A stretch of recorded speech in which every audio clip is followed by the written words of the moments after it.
I want to talk about the biblical characters that God chose and prepared and what pain they had to go through. When you hear these stories, it becomes clear why God chose them, and you rejoice at the happiness they found in the end. David, he was a man of God and was the king of Israel, but he could not immediately become king because his life was in danger. The reason for his danger was King Saul, who was jealous of David's popularity and attacked him, so David had to escape to stay alive. God used this situation to prepare David. David had the experience of managing people, participating in military operations, and winning it. When God was preparing David, he hurt him, and we can read this in the Psalms. At some time, David is exhausted and depressed that he even wanted to commit suicide. But God prepared him and made him one of the best kings written about in the Bible, Abraham.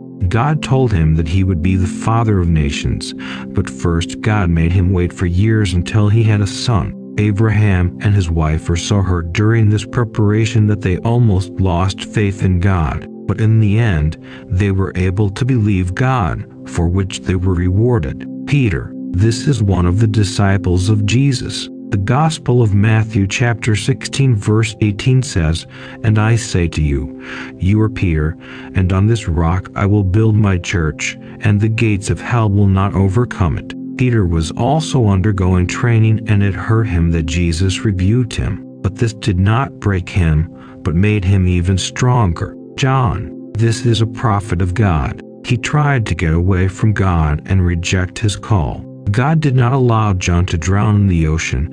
Instead, he sent a fish that swallowed him, and he stayed in the whale for 3 days without food. It was a preparation for him to be able to do the will of God. Pavel, this is one of the apostles of Jesus. But initially he was an opponent of Jesus and intended to kill as many Christians as possible. But one day he received his first revelation about Christ and went blind for 9 years. Sometimes the way you're going feels right to you. Trust God and let Him make His adjustments in your life.